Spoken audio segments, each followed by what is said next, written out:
বিপৰীত অখিল গগৈ বিপৰীত কথা নাই, কথাটো হৈছে অখিল গগৈয়ে 2021 পৰা আজিলৈকে এটা কথা স্বীকাৰ নকৰিলে যে বীৰ লাচিত সেনাই অখিল গগৈক জিকাইছিলে।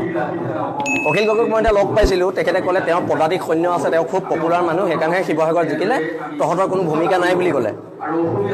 মোক গুৱাহাটীত ক'লে সেইদিনা। তাৰপৰা আমি একো নাই কথাবিলাক। এটা কথাটো হৈছে বীৰ লাচিত সেনাৰ লগত এটা সংঘাত কৰিব লৈছে ৰাইজৰ দলে। সংঘাতটো আমাৰ হ'ব লাগিছিলে বিজেপিৰ লগত, আমাৰ সংঘাতটো হৈছে ৰাইজৰ দলৰ লগত। কালি অখিল গগৈ পিয়ে আমাৰ ল'ৰা গাড়ী ৰখাই পেলাই, তাৰ ঘৰ নাহৰকটীয়াত, সি শিৱসাগৰ টাউনত আহি পেলাই গাড়ী ৰখাই সি কৈছে তাক ক্ষমা নোখোজালৈকে গাড়ী যাব নোৱাৰে। এতিয়া আমাৰ সৈনিকক কোনোবাই প্ৰহাৰ কৰিবলৈ আহিব, আমি বহি থাকিম, এইটো বস্তু নহ'ব ন। মই এতিয়া নেতৃত্বত আছোঁ, মই মোৰ সৈনিকক মাৰ খাব দিব